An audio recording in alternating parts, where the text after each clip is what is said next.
Et ouais, moi je dis... C'était quoi ta première réaction? J'ai quelqu'un de même. Ah bah C'est ça. C'est vrai, faut que je te dise un truc. Inès et Margot vous présentent un podcast sans jugement. Bonjour à tous Bonjour. et bienvenue dans un nouvel épisode du podcast. Et aujourd'hui c'est un peu particulier parce qu'on se retrouve sur YouTube.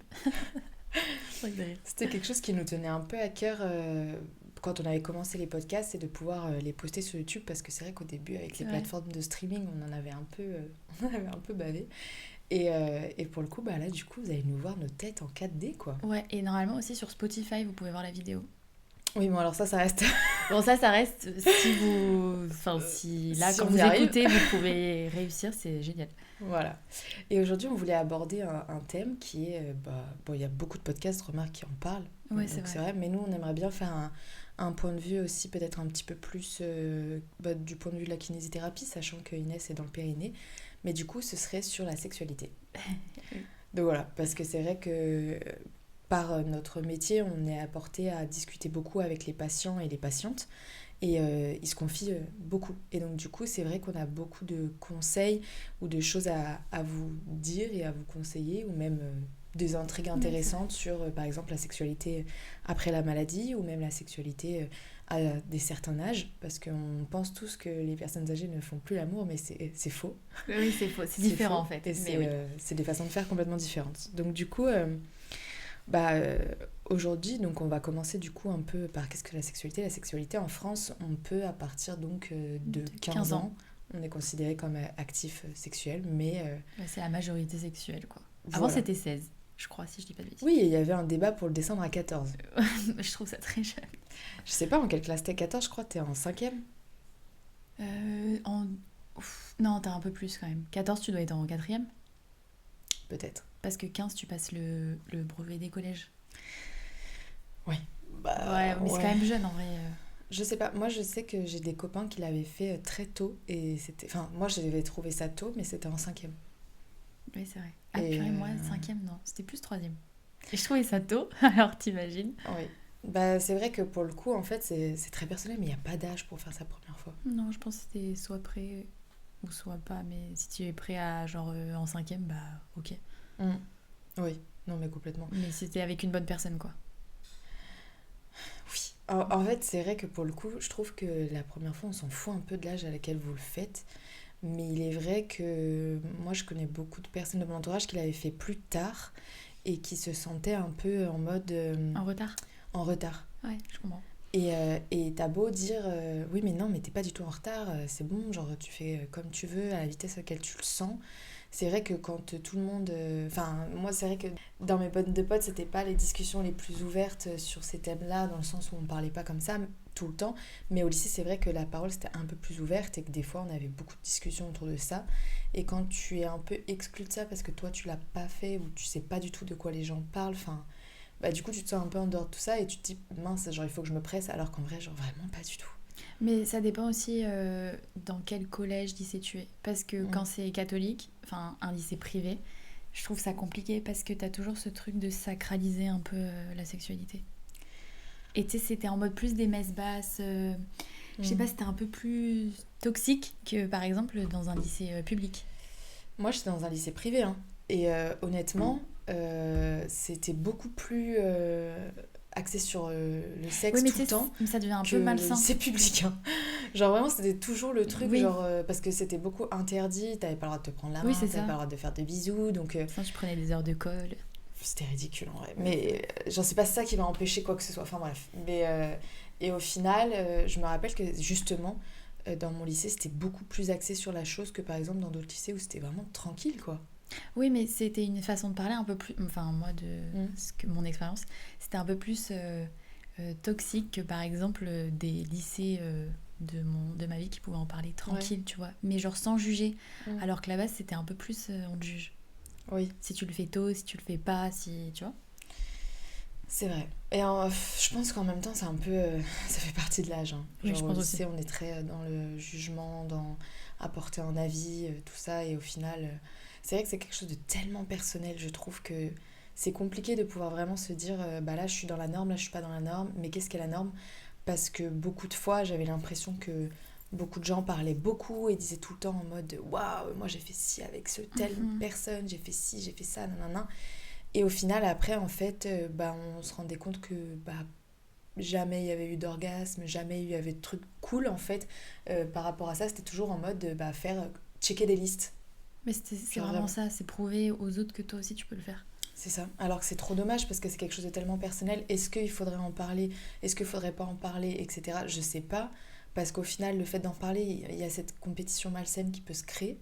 Mais je pense qu'en parler avec des gens de confiance, avec qui vous vous sentez à l'aise et que vous savez qu'il n'y a pas ce genre de compétition ou qu'il n'y a pas ce genre de façon de faire, ça peut être quelque chose de beaucoup plus libérateur au final. Parce que c'est vrai que je trouve que par exemple, maintenant la parole s'est énormément développée là-dessus. Il y a beaucoup de podcasts qui en parlent, donc vraiment si vous avez des questions sur des sujets en précis, mais alors... Mais il y a des podcasts qui parlent que de ça, voilà, vraiment. Et très librement. Ouais, exactement, et c'est très bien. Mais c'est vrai que pour le coup, avant, c'était pas trop comme ça.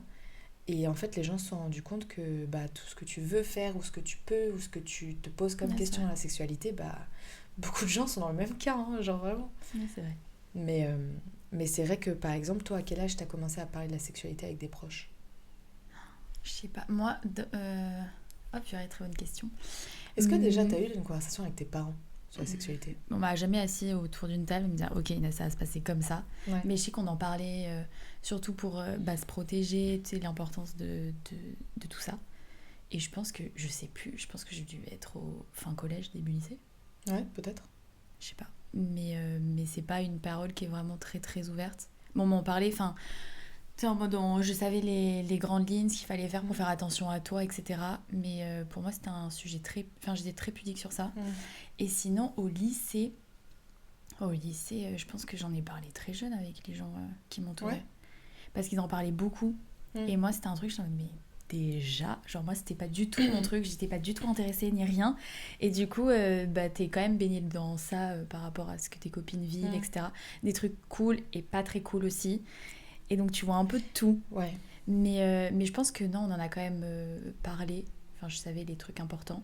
Et là où j'en ai quand même vraiment commencé à en parler, c'était ici. En fait, on est arrivé... très bonne anecdote d'ailleurs. On est arrivé à Valence et du coup, on a un groupe de 4 copines. Et c'était vraiment la première fois où on allait boire un verre. Bon, toutes les 4. Toutes les 4. On avait passé une après ma révision, on n'en pouvait plus. Et on est allé boire un verre. Et là, en fait, on a parlé, mais vraiment librement. Ouais. Et c'était la première fois, on s'est regardé en mode, mais gars. Ouais. Première fois qu'on en parle comme ça, sans tabou. Sans tabou, quoi. Et aussi des sujets un peu plus...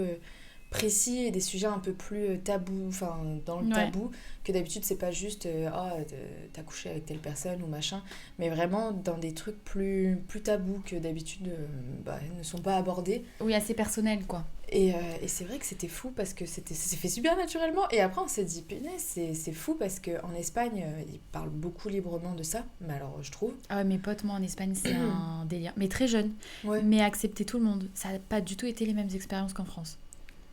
Et du coup, je trouve que c'est là où tu te dis vraiment en mode, il y a vraiment un jugement qui est porté là-dessus ailleurs. En fait, c'est ça, quand tu vas voir ailleurs comment ça se passe, tu te rends compte des jugements qu'il y a.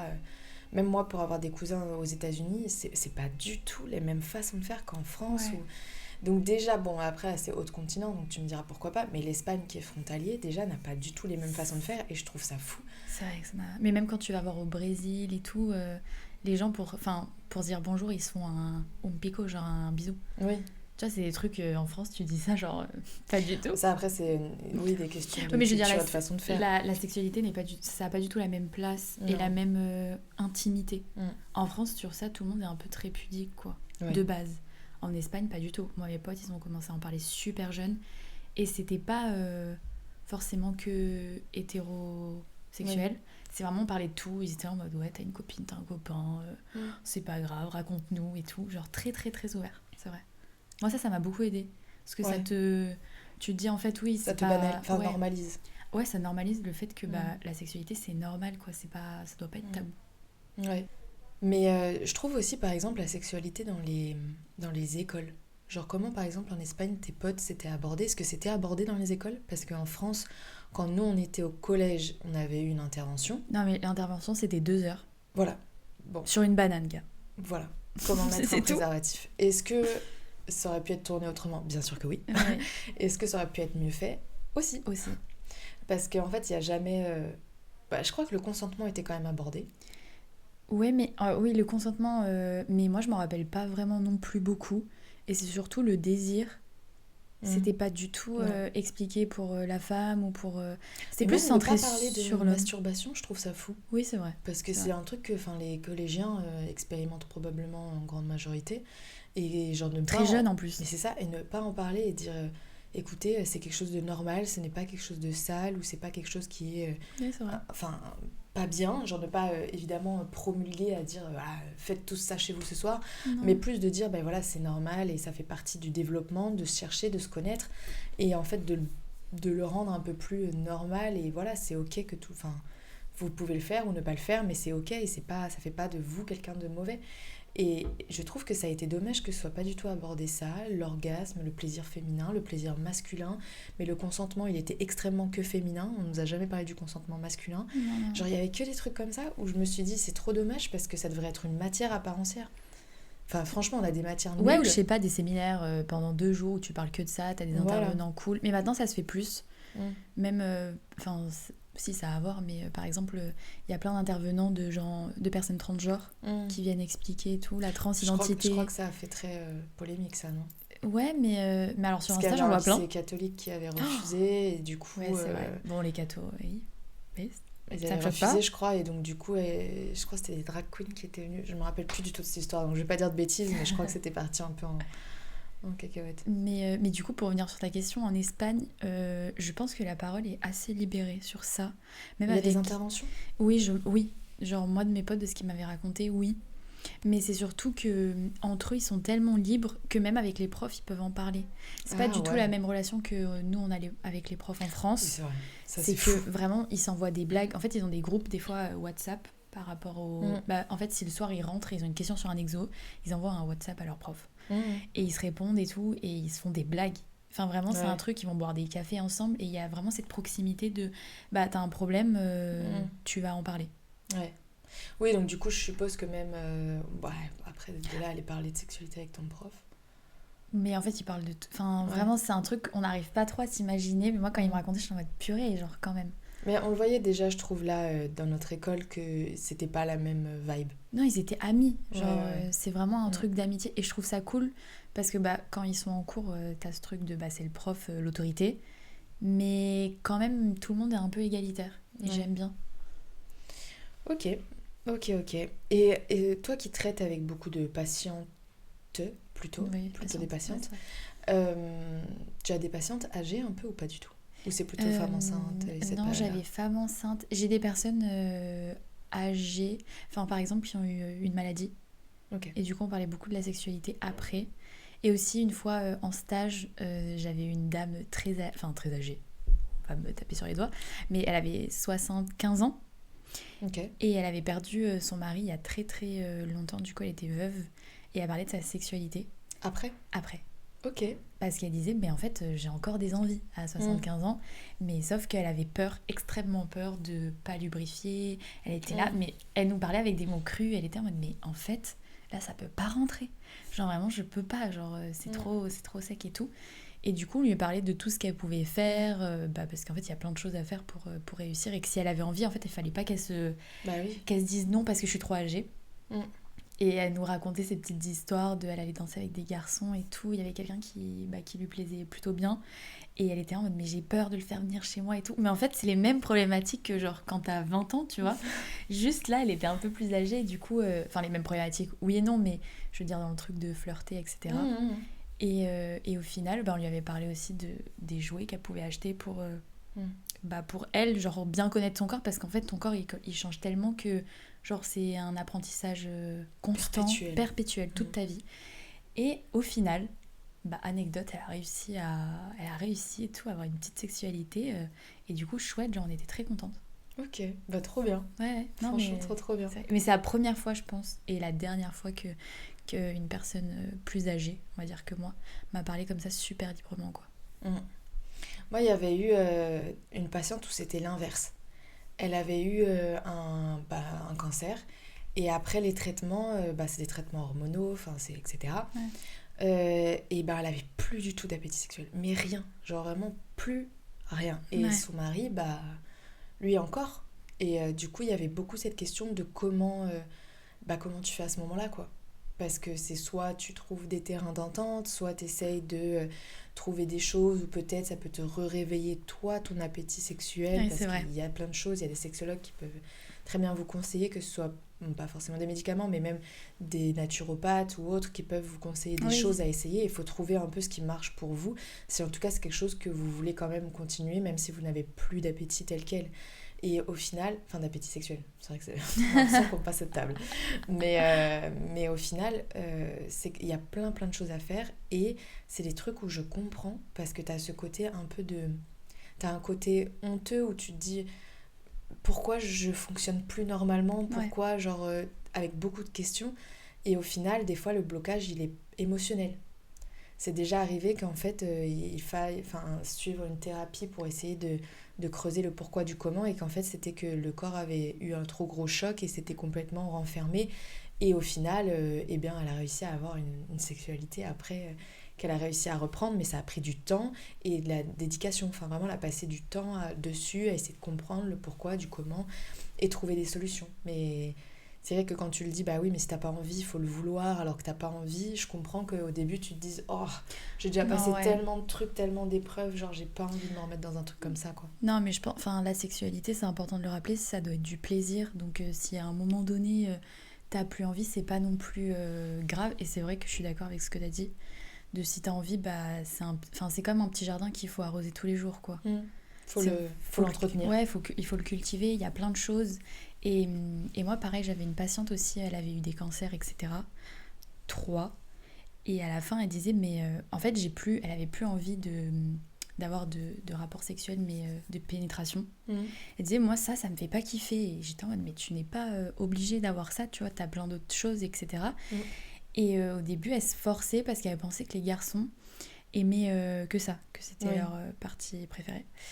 Et du coup, elle disait, mais je prends pas de plaisir en fait à ce moment-là. Moi, j'ai juste envie de me dire, c'est terminé, on passe à autre chose. J'étais en mode, mais il faut pas du tout que tu acceptes ça. Si t'as pas envie, t'as pas envie. Bah oui. Et on en avait parlé beaucoup. Et à la fin, elle avait dit, bon, maintenant, mais c'est vrai, je vais faire ce que je veux. Si j'ai pas envie de passer à la pénétration, je fais pas. Je fais que des préliminaires, etc. Et elle avait redécouvert sa sexualité autrement, de se dire que en fait c'est super large et tu peux faire beaucoup plus de trucs que ce que l'on pense, quoi. On a l'impression que c'est un champ très réduit parce qu'on a été bercé là-dedans, j'ai envie de dire, je sais pas. Parce que je pense qu'on sait pas tout ce qui peut être fait, mais en fait au final, quand tu as une problématique et que tu cherches autour de la problématique des choses qui peuvent te plaire, t'as le champ des possibles déjà. Enfin, la créativité humaine n'a pas de limite, donc vraiment n'hésitez pas, innovez. Mais c'est vrai que je trouve qu'il faut vraiment trouver cette balance. Et par exemple, la sexualité pendant la maladie, il est vrai que là, c'est un peu pareil. C'est-à-dire qu'il y a deux camps. Il y a ceux où ils ont l'impression qu'ils vont mourir et donc du coup, ils veulent le faire à fond. Et du coup, là, il y a la question du partenaire parce que c'est compliqué, je trouve, de se dire, là, je vais faire l'amour, mais la personne que j'aime, elle va peut-être mourir et là, il faut que je me donne et il faut que tu te laisses aller parce que la sexualité, c'est vraiment du laisser aller. Sinon, il faut que tu te laisses fluer, quoi. Donc, compliqué.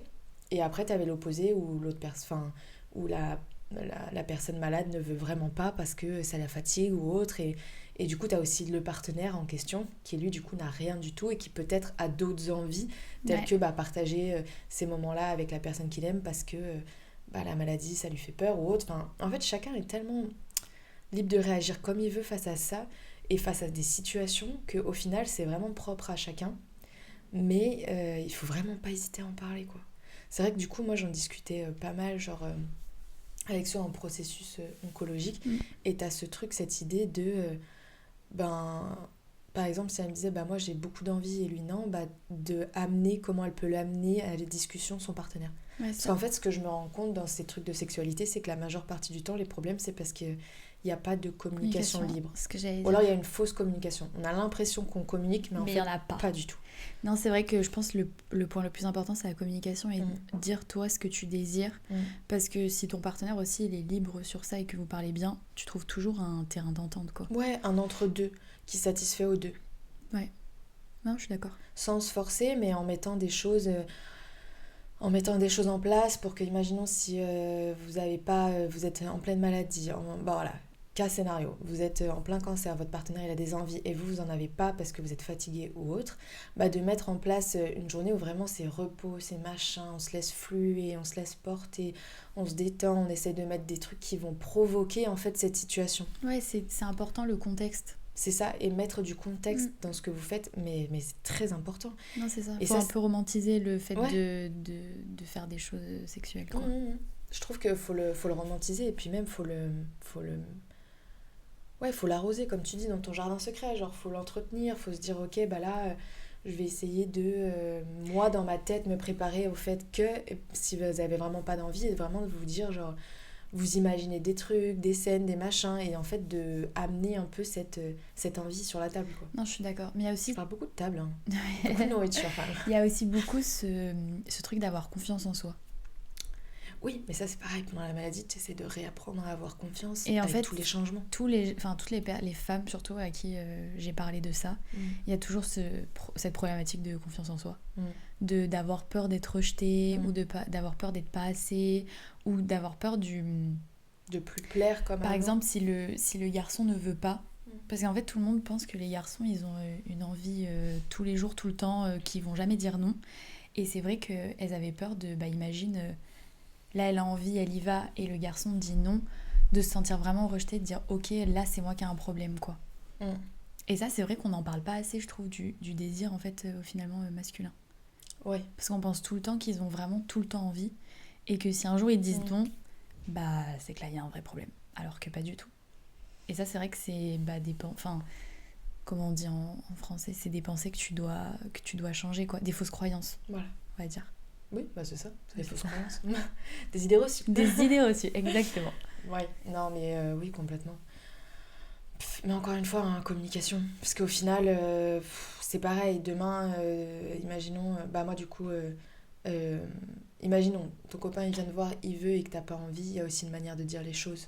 Parce que je trouve que des fois, c'est un peu, sur les réseaux, dans les films, c'est toujours un peu mis sous le ton de l'humour en mode ah non, c'est bon, j'ai mal au crâne, ou des trucs comme ça. Mais au final, en vrai... Enfin, tu le mets à l'inverse. Oui, c'est vrai. Bah, moi, je sais que ça me ferait bizarre. Et au final, en fait, c'est pour ça qu'il y a des manières de dire le non, il y a des manières d'expliquer le pourquoi du non. Enfin, ça peut être fait très clair. Mais au final, c'est vrai que... Bah, après, on reviendra sur le consentement. Parce que d'abord, j'aimerais bien qu'on parle un peu de la sexualité autour de l'accouchement et de la grossesse. Ah oui. Parce que c'est vrai que du coup, toi, t'en vois beaucoup. Oui, là, c'est vraiment ton domaine d'expertise. Oui, c'est vrai. Donc, du coup, comment ça se passe un peu pendant et après surtout là. Enfin, moi, c'est surtout le après qui me... Mais pendant le pendant, je pense que ça dépend des femmes. Il y en a qui ont plus d'envie, d'autres moins. Mais oui, déjà. Mais c'est aussi le partenaire. Parce qu'en fait, il y en a plein. Il y a des hommes qui ont peur de toucher le bébé. Non, mais c'est impossible. Oui, mais en fait, ils le savent pas. Mais ils ont peur de... En fait, plus le ventre est grossi, plus ils sont là en mode ok, je suis en train de faire un truc avec ma femme ou ma copine ou ce que vous voulez, mais genre il y a quelqu'un qui est là, tu vois. Et du coup, ils ont du mal parce qu'ils disent purée, en fait on n'est pas deux, là on est trois, et c'est comme... Tu sais, c'est ce truc de se dire ok, c'est trop bizarre. Et c'est une nouvelle sexualité encore, quoi. Exactement, et c'est super. Enfin, en plus de ça, imaginez vous avez un énorme ventre, tu peux pas du tout être dans les mêmes positions, t'as pas du tout les mêmes envies, et t'as deux teams, comme d'hab. T'as celle des femmes qui veulent pas forcément parce qu'elles sont vraiment focus sur leur bébé et sur son bien-être, et que elles y pensent pas. Et t'as une deuxième team de les hormones en ébullition. J'ai envie de tester plein de trucs, sexualité genre ouverte de ouf, envie de vraiment de vivre, quoi, de vivre, on va dire ça comme ça. Mais moi, franchement, j'ai plus des femmes qui continuent une sexualité un peu normale. Elles me disent c'est juste un peu plus drôle. Parce que forcément, tu prépares un peu le moment, tu peux pas te dire je le fais n'importe où, enfin, tu vois, ça change. Mais elles kiffent parce que c'est une nouvelle sexualité. Et je vous invite à écouter le podcast, comment il s'appelle, Sexe oral. Et il y a un épisode où il parle de la sexualité comme ça pour les femmes enceintes, et il y a des anecdotes très croustillantes et très drôles. Et moi j'avais bien aimé. Et sinon, pour le post-accouchement, là les gens ils ont peur un peu. Oui, bah oui, Ils ont peur. En tu fait, m'étonnes. vraiment, ils ont peur. Il y en a, ils recommencent pas longtemps après. Ouais, mais ça dépend tellement. Ça dépend tellement. De ton accouchement, quel type Exactement. d'accouchement, comment ça s'est passé, quel trauma il y a eu. Oui, c'est ça. Ou sinon, il y en a vraiment, ça met du temps à réarriver Ouais. parce que quand t'as un bébé, tu dors pas. Donc, et souvent, des fois, les conjoints, ils dorment pas ensemble au début. Donc, en fait, faut que tu te réappropries cette sexualité et te dire que tu peux la faire en dehors du lit. Parce qu'en fait, du coup, cet endroit, tu le partages plus à deux et vous êtes trois. Tu vois. Ouais, c'est vrai. Mais vraiment, la sexualité pour les femmes enceintes, c'est tout un monde. Ouais. Et en vrai, tu peux parler avec 100 femmes, ça sera 100 histoires différentes, quoi. Ouais. Vraiment. Non, mais c'est sûr. Et c'est super intéressant. Et c'est tellement, enfin, ça dépend tellement du coup de ton partenaire, de comment s'est passé l'accouchement, de ton bébé, s'il fait ses nuits ou pas. Genre, ça dépend tellement de choses. Exactement. Mais pareil, c'est super important de. Déjà, si vous venez d'accoucher, de prendre du temps pour vous, genre de pas vous oublier parce que vous avez un bébé, ce qui est difficile au début, évidemment. Au début, vous allez un peu vous oublier. Mais... Tout le monde passe par là.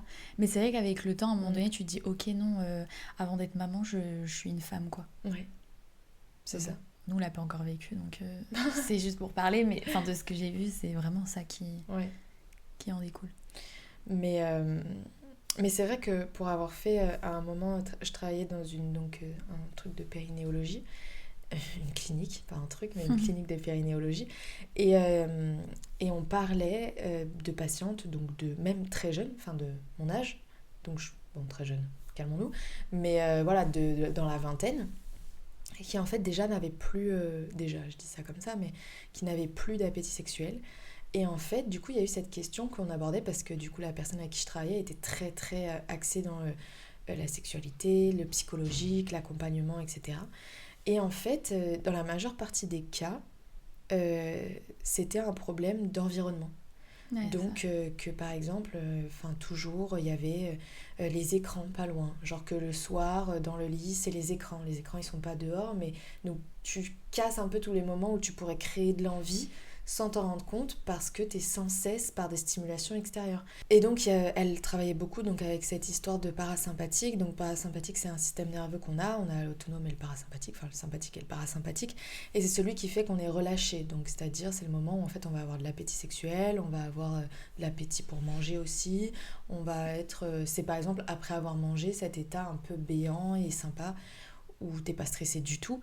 Et donc en fait pour stimuler ce parasympathique généralement il faut le faire de manière différente, mais genre tu peux faire plein de choses. Donc par exemple c'est juste de tamiser la lumière, ça crée quelque chose, ça crée une ambiance. Elle disait aussi par exemple stimuler des odeurs, associer des odeurs où en fait tu associes une odeur à un acte sexuel par exemple. Et donc du coup de pousser un peu ton environnement pour que ce soit quelque chose de un peu plus propice à ça et de provoquer un peu comme on disait tout à l'heure, que ce soit même des odeurs, du toucher, genre en fait jouer sur les 5 sens et faire des choses où en fait tu es stimulé par ça. C'est vrai que le toucher, c'est quelque chose que je trouve notre génération elle a un peu oublié. Alors que c'est vraiment super important. Enfin, c'est le début de tout. Si tu veux que ton corps il s'ouvre à quelque chose, le toucher et les caresses, c'est super important. En fait, je pense que on est trop maintenant, et je trouve que encore plus depuis qu'on travaille, genre même moi je le vois, dans le vite. Genre vite, on doit tout faire vite, on prend plus le temps de rien faire. Et vraiment, je le vois que pour le coup, autour de moi, des jeunes, mais même ça commence très tôt, c'est ça que je veux dire, que en fait, c'est ça, genre on est dans l'instantané tout le temps, genre que ce soit sur TikTok, surtout, genre on est toujours en train de aller vite, on a besoin de notre shot de dopamine rapidement, et on prend plus du tout le temps de prendre son temps, laisser faire les choses, créer cette ambiance, tourner autour de ça, faire monter en fait le plaisir et le désir du coup par la même occasion. Ouais, non je suis d'accord, mais il y a une vidéo du Codecrypt qui était sortie et qui expliquait pourquoi notre génération, enfin on est la génération qui faisons le moins l'amour. Ah ouais? Ouais. Non, voilà. c'est vrai. Comme quoi, ce qu'on voit en clinique est vraiment répertorié. Et c'était super intéressant parce que ça reprend un peu tous les points qu'on me disait, qu'on est toujours surstimulé, mais par plein de choses, même par les vidéos pornographiques. Oui. Avant, ça existait. Enfin, c'était pas comme ça. C'était pas... Il y en avait pas autant. En fait, là, c'est juste en 3 clics, tu as accès à des choses Exactement. que normalement, avant, il fallait un journal, un magazine qu'il fallait que tu ailles acheter. En Exactement, secret, c'était machin. d'autres choses. C'était... Ou même des cassettes, tu vois. Mais ben, Oui, fallait que tu regardes jusqu'au bout pour après revenir. Alors que maintenant, tu t'avances direct, en fait. oui, Où tu vas aller, tu choisis tout. Le truc, c'est un catalogue. oui, non, c'est vrai. Et c'est vrai que il disait tout ça et que ce que tu disais, même maintenant avec le travail, on est toujours stressé. Comment tu vas avoir une... On est une génération aussi très stressée. Hein. Enfin, Ouais. une génération, une période. Moi, franchement, je mettrais même plus génération, je dirais une période. Ouais. Genre là, depuis le Covid et tout ce moment, il y a eu un climat qui s'est installé de stress et dans Ouais. tout le monde où en fait, je trouve ça se ressent que les gens sont plus stressés et ça m'étonne pas que les gens fassent moins l'amour du Mais coup. en fait, tu peux... Enfin, si t'es stressé, ton corps, il va pas être ouvert à ça parce que... Ah non, il va tout bloquer, il va être en fait, justement, tu vas stimuler ton sympathique, enfin ton orthosympathique, C'est ça. le système nerveux du stress. Donc c'est vraiment les battements de cœur rapides, enfin tous les trucs qui en fait ne sont pas propices et ça coupe justement ce côté du désir, ça coupe l'appétit, ça coupe tout ça. Ouais, c'est vrai. Donc tu peux pas prendre du temps pour ça si toi tu t'essayes pas de le stimuler toi dans ta vie perso. Non, non, je suis d'accord. Mais voilà, et du coup il y a un thème que je trouve c'est vrai qui est important et que au final genre moi ça m'avait choquée parce qu'il y avait beaucoup de patientes qui quand venaient en consultation disaient qu'elles n'avaient jamais vu leur partie intime, jamais jamais jamais, et qu'elles ne voulaient pas les voir Ouais. et qu'elles n'avaient jamais touché même leur partie intime à part pour se laver et vraiment c'est tout. Et moi je me rappelle que je m'étais dit waouh, parce que la dame a été enceinte, enfin tu vois genre moi je suis enceinte, je te jure, première chose que je fais c'est je prends un miroir et je regarde l'état de ma chouchoune quoi, genre voir comment c'est et qu'est-ce qui se passe tu vois. Et c'est vrai que en fait non, beaucoup de gens ne parlent pas du tout, ils ne savent même pas que par exemple les femmes comme les hommes font de la masturbation comme on disait, personnelle. Et en fait dans justement beaucoup de pathologies qu'on voit en kiné du périnée, c'est beaucoup par exemple quand on a de l'hypertonicité ou de l'hypotonicité, beaucoup en fait de toi te réapproprier ton corps à travers beaucoup la masturbation. Genre il y a beaucoup Ouais. de choses qui sont conseillées à travers ça. Non, c'est plus... Ouais, c'est vraiment toi de connecter à ta partie intime, quoi. Parce il y a vraiment des personnes qui la séparent complètement. Oui. Et alors, du coup, après, spoiler alerte, t'as des problèmes, quoi. Et moi, j'ai beaucoup de gens, de femmes jeunes, en mode, jeunes, qui ont notre âge, quoi. 24. Pour la vingtaine, on va arrêter de dire jeune, on va dire la vingtaine. La vingtaine. Et c'est vrai qu'elles ont beaucoup de problèmes par exemple, de douleurs pendant les rapports. Et, Oui. et en fait, et ce qui est sympa, ce qui est drôle aussi, c'est qu'en fait, quand elles se masturbent, elles n'ont pas forcément mal. Et du coup, elles aiment bien ça. Et la parole, surtout en Espagne, est super libérée sur ça. Et elles n'ont pas de problème à aller voir ce qui se passe là-dedans. Mais c'est plutôt le fait de, après, passer avec un partenaire. Et c'est là aussi où c'est important la psychologie. Parce qu'en fait, c'est elles un peu qui se créent des douleurs alors qu'elles n'ont pas vraiment mal. Tu vois. Mais ça, après, il faut aller beaucoup plus profond. Oui. La plupart, elles vont voir des sexologues, elles vont voir des psys, etc. Mais c'est vrai qu'il y a plein de femmes aussi, des femmes enceintes qui n'ont jamais vu ce qui se passait. Et tu leur parles de clitoris, elles savent pas ce que c'est. Voilà. Et en fait, c'est qu'elles ont toujours découvert leur sexualité à deux et pas seules.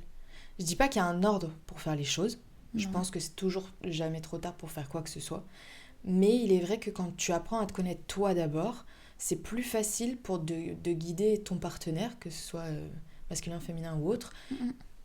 Alors que si jamais toi, tu sais pas comment tu marches, que c'est ton partenaire qui te fait découvrir, tu vas forcément associer ton plaisir à ça. Et du coup, tu vas te dire, dans tous les cas, je suis obligée d'avoir un partenaire. Ouais. Non, mais pour moi, je vois ça un peu comme dans la vie d'un couple. Genre en mode, toi, t'as ta vie un peu séparément, genre t'as tes amis et tout, et après t'as un on avec la personne. Je trouve que c'est pareil. Et des gens avec qui j'ai pu en discuter, des femmes, je parlais, elles ont eu une meilleure sexualité au début ou une meilleure première fois quand elles s'étaient déjà masturbées elles-mêmes et qu'elles connaissaient leur corps. Elles n'ont pas eu forcément de douleur et ça s'est très bien passé. Alors que le contraire, souvent ça a été une boucherie le truc. Non mais vraiment, je pèse mes mots, mais oui, genre elles ont vraiment mal vécu, très mal vécu. Oui, au final, en fait, ça peut être pire parce que après, tout ton corps va associer ça à quelque chose de douloureux et en fait, on peut créer plus de douleur qu'autre chose. Mais c'est vrai que là, encore une fois, il y a des podcasts qui expliquent très bien comment faire en tant que femme. Il y a Enfin, moi, en podcast qu'on écoute beaucoup sur ces thèmes-là, il y a Sexe Oral, comme tu disais. Ouais, il y a Bliss. Et il y a Bliss. Ouais, Hot. Bliss. Bliss normal, c'est plus sur les accouchements et sur les femmes enceintes. Et Bliss Hot, c'est alors, le plus sur deuxième. la sexualité pour plus du côté des femmes. Ouais, Même presque exclusivement féminin. Il n'y a que des femmes qui Désolée, racontent un peu messieurs. leurs Mais- histoires et comment elles ont repris goût à la sexualité, etc. Mm. C'est vraiment très chouette. Ouais, et surtout, par exemple, des premières fois où en fait elles se savaient pas, justement, quand toi tu apprends à te connaître toi-même, tu sais très bien le moment où tu atteins l'orgasme, du coup, et des femmes qui en fait ne l'avaient jamais atteint en partenaire et qui en fait ne savaient pas, et elles pensaient qu'elles étaient anorgasmiques, genre vraiment qu'elles en auraient jamais, et que Ouais. c'était ça en fait le fait de kiffer pendant, et que voilà. Et du coup, je trouve ça fou de. Moi, ça m'avait frappé de se dire que pendant des années, genre de vivre sans ça et de pas du tout savoir ce que c'est et de penser savoir alors que non. Et c'est là où je trouve ça génial, les réseaux, et je trouve ça génial parce qu'on crache toujours dessus, donc bon, faut bien lui trouver des points positifs, mais c'est là où je trouve ça vraiment bien que la parole soit libérée là-dessus, parce que les gens ont une sexualité, je pense, beaucoup plus ouverte, enfin surtout les femmes parce que c'était plus tabou, mais je pense que même pour les hommes, quoi, c'est beaucoup plus sympa, enfin je trouve, non? Oui, je trouve ça. Enfin, aussi, ça leur donne du crédit dans. Enfin, parce qu'on est toujours là en mode oui, les hommes, ils savent pas le plaisir de la femme, blablabla, ils font rien pour nous et tout. Alors que des fois, c'est juste qu'ils n'ont pas la connaissance comme les femmes. Donc, faut arrêter aussi de les Ah non, blâmer. pour moi c'est les deux camps, hein. Oui, mais Si sur ce n'est les des réseaux. fois, les femmes c'est pire, hein. Et je suis d'accord, mais sur les réseaux, souvent, c'est en mode oui, les hommes, ils savent pas notre plaisir et tout. Mais des fois, c'est juste qu'il y en a, ils ne savent pas. Genre, c'est juste, faut Oui. leur donner la connaissance parce qu'en fait, Mais on leur a justement, je jamais trouve que appris. c'est dans les écoles où ils devraient dire bah voilà le plaisir de la femme. Franchement, ça serait un travail en amont. Ça devrait être un métier à part entière. Hein. Mais non, mais Non, mais vraiment. mais genre vraiment d'avoir des intervenants qui viennent vraiment et qui font pas. Parce que moi, je me rappelle quand même qu'ils avaient fait un truc très gênant. Genre, c'était pas du tout ouvert à la parole. C'était très. C'était mon gênant. prof d'SVT. Il avait fait Oui, 5 mais minutes voilà, en mode. pareil. Vous avez vu, Je vais pas dire son nom, mais je me rappelle très bien. Moi, j'étais très gênée. J'étais en mode, Oh là bon, là. bah, c'est terminé. Voilà. Non, mais c'est Et vrai. au final, pour moi, ce serait un travail de là ou un travail des parents. Et là, ça, c'est dur. Enfin, je trouve. Ouais. Moi, je trouve ça. Bah, moi, je sais que ma mère a toujours été. Shout out, maman. Mais ma mère a toujours été très ouverte là-dessus et a toujours dit ben non, il faut en parler. Pas du style on est à table, on mange et on en parle. Mais plus, je me rappelle qu'il y avait des copines qui venaient à la maison et des fois, elles posaient des questions à ma mère. En mode, elle venait pour poser des questions à ma mère sur plein de choses, sur les trucs féminins, genre que ce soit même les règles ou les poils, comment les épiler, les machins, enfin peu importe. Et ma mère, elle s'asseyait avec nous, elle nous disait bah oui, bah voilà, nanana. Et ma mère a toujours été intransigeante sur le consentement. Mais vraiment, genre toujours, que ce soit déjà féminin, masculin, c'était plus pour... parce que j'ai un petit frère, du coup, elle lui disait plus en mode respecter le consentement de la femme. En fait, on Pas parle. tellement le sien à lui, mais Ouais. parce que c'est... Bon, mon frère a son caractère, donc je pense que ça ira. Mais c'est vrai que pour le coup, moi, je sais que justement, j'ai plus fait l'éducation sexuelle de mes copines qu'autre chose parce que ma mère m'a fait une grosse éducation sexuelle sur ce qui était bien, ce qui était pas... Enfin, bien, en mode que si je dis non, bah c'est non, et que si la personne insiste, et ben j'ai juste à vraiment... Mais j'ai le droit de m'énerver, j'ai le droit de me lever, de me partir. Elle m'a dit, c'est pas du tout agir comme hystérique, c'est tu choisis, tu fais tes trucs. Et elle a toujours été tellement... sur ça que du coup je l'en remercie énormément parce que je sais que je me suis sortie de plusieurs galères Ouais. et pareil pour mes copines où je me rappelle vraiment beaucoup de discussions où j'étais là, ça c'est pas normal, il faut que tu te rendes compte que c'est pas normal et que tu devrais pas accepter ça, sachant que c'est clairement considéré presque aux yeux de la loi comme Une agression. une agression sexuelle, donc du coup il y avait beaucoup ces choses là et je trouve ça dommage que ce soit pas un travail qui soit fait, soit une formation pour les parents, j'en sais rien, soit qu'à l'école, ils nous le sensibilisent. Parce que je comprends qu'il y a des parents qui veulent pas en parler, honnêtement. C'est ton enfant, c'est peut-être personnel si toi t'as pas eu cette habitude-là de... Et même si toi t'es pas à l'aise avec ça. Mais voilà, si parce qu'en toi-même fait, t'as des traumas ou t'as pas réussi encore à Exactement. gérer, tu peux pas en parler aussi librement et dire bah vas-y... Tu peux pas être parfait quoi, donc Mais non. je comprends, mais c'est vrai que pour moi ça serait à l'école quoi, t'apprends. Pour moi, je trouve que l'école, comme c'est personne de personnel, il faudrait que ce soit des intervenants qui viennent. Oui. Et qu'ils fassent un vrai truc où voilà, c'est sympa, genre rendre le truc un peu animé et des petits ateliers où chacun discute sur un sujet, un débat, j'en sais rien, des trucs un peu... En fait, des cercles de parole, tu sais, Ouais. des petits groupes où tu te sens à l'aise et tu peux en parler, Et quoi. sur des sujets précis tels que le plaisir de la femme, la masturbation, et avec des quiz, j'en sais rien, les femmes et les hommes se masturbent-ils? Oui, non, enfin voilà, Ouais. même des trucs vraiment basiques. Mais en fait, c'est que oui, des fois, on veut donner beaucoup d'informations alors qu'il faut vraiment se focus sur la base de base. Genre des questions comme ça très simples. Oui, mais oui. Et c'est vrai que pour le coup, dans mon entourage, je connais très peu de parents qui ont fait une grosse éducation sexuelle. Ah ouais, Quelques-uns, c'est dur. quelques-uns, mais vraiment pas... Ouais. Genre, je dirais 10%. Ce qui je trouve vraiment fou. Mais que ce Mhm. soit sur le consentement, hein. Je parle pas, même pas forcément de venir vraiment dire ok, bah ça se passe comme si ça. Je parle pas de ça, mais je parle même du consentement, du dire non. Moi, en grandissant, vraiment, je pense 10%. Ouais, non, en vrai, c'est important ça. Je pense que c'est la base. Enfin, Ouais. tu peux pas. Non, c'est super important. Et il y a aussi beaucoup, enfin, je trouve avec les garçons, on est beaucoup passé. Bah là, je trouve ça se fait peut-être plus, mais je trouve que même dans l'éducation des garçons, parce qu'on s'est beaucoup focalisé sur les femmes et machin, mais de dire, bah voilà, si tu veux pas, ça, c'est ok, ça, c'est pas normal si elle te dit si, ça. Oui, Genre c'est par vrai. exemple, si elle te fait du chantage affectif, émotionnel, peu importe, pour avoir des faveurs sexuelles ou quoi, enfin, C'est non. peu importe, c'est non, c'est toxique, c'est bizarre. Genre, enfin, tous ces trucs-là que oui, tu peux aussi être. Bon, alors là, on va peut-être se faire taper sur les doigts, mais que tu peux aussi être victime de quelque chose, que tu. Enfin, c'est pas que les femmes, oui, tu fais attention quand tu rentres le soir parce qu'il peut t'arriver un truc. Enfin, Non. non, les garçons aussi, ils peuvent arriver des trucs, il faut faire attention, il faut se protéger, faire attention à soi. Mais c'est vrai que pour le coup, d'éducation sexuelle, je trouve que faudrait que ce soit fait beaucoup mieux. Non, c'est important, mais alors je vais dire un truc. C'est que pour moi, Oula. ça va pas. Non, non, Le mais stress. ça va pas aller en s'arrangeant parce que Ah. moi, par exemple, les copines, genre mes copines, etc., quand on en parlait, elles étaient pas du tout libres sur ça et ça se voit que c'était super tabou pour elles En France, tu parles. en France. Mhm. Et du coup, en fait, bah, même si t'en parles avec elles, tu sens qu'il y a quand même quelque chose de très tabou. Et tu sais très bien que plus tard, genre si toi-même tu te renseignes pas en tant que personne et que tu veux ton bien-être à toi, bah après tu pourras pas le donner à tes enfants si tu le fais pas, quoi. Non, oui, c'est sûr. Et qu'en fait, moi j'avais l'impression de ce truc de ok, bah, on est la nouvelle génération, on est ouvert sur plein de trucs et tout, on va en parler, ça va bien se passer. Mais en fait, je me rends compte avec le temps que pas du tout. Genre, ça change pas forcément de nos parents des fois. Oui, non. C'est Mais exactement non. la même chose. Ouais, mais moi je pensais que je vivais dans un monde de bisounours. En mode. T'as plus d'accès aux informations. Exact, mais ça veut pas dire Tu que les peux, gens si vont tu les chercher. cherches, voilà, c'est ça. C'est que tu peux, si tu cherches, avoir toutes les informations que tu veux. Mais si tu cherches pas parce que c'est quelque chose qui pour toi est tabou et que tu veux pas l'aborder, oui, tu trouveras rien. Tu trouveras rien. Mais moi, je pensais vraiment que les gens maintenant étaient très ouverts sur ça, que ça allait vraiment changer. Et en fait, je vois que c'est vraiment petit à petit. Mm. Mais vraiment.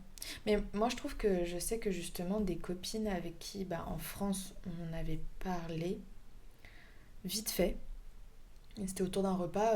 Non, on était autour d'une table, enfin, on prenait un verre ou je sais plus. Et vite fait, on en avait parlé.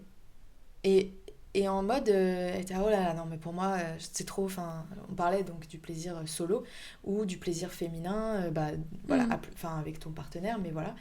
Et elle me disait, non, non, mais. Et je disais, bah ouais, non, mais c'est normal, t'es pas obligé Oui. d'accepter que les gens t'en parlent, ou de machin, ou de bidule, ou de vouloir en parler. Et au final, en fait, ça s'est étalé sur plusieurs mois. Ou en gros, bah, le mois d'après, c'était en fait, non, mais en fait, j'ai besoin d'un conseil sur ci. Ou non, mais en fait, sur ça, je sais pas trop si c'est normal ou pas. Et en fait, petit à petit, bah, après, maintenant, genre, grave normalisé. Ouais. Et maintenant, la parole s'est beaucoup plus libérée. Mais c'est vrai qu'au début, c'est un peu comme si t'enfonçais une porte bien fermée à clé. Et Mais il que faut bah, tu l'enfoncer. rebondis, tu rebondis. Ouais. Mais après, je dis pas, attention, tout le monde. Déjà, c'est pas abordé avec tout le monde, c'est pas la place. Enfin, je trouve qu'en tant qu'kiné, on a du coup des savoirs sur ça parce qu'on a travaillé là-dedans, c'est vrai.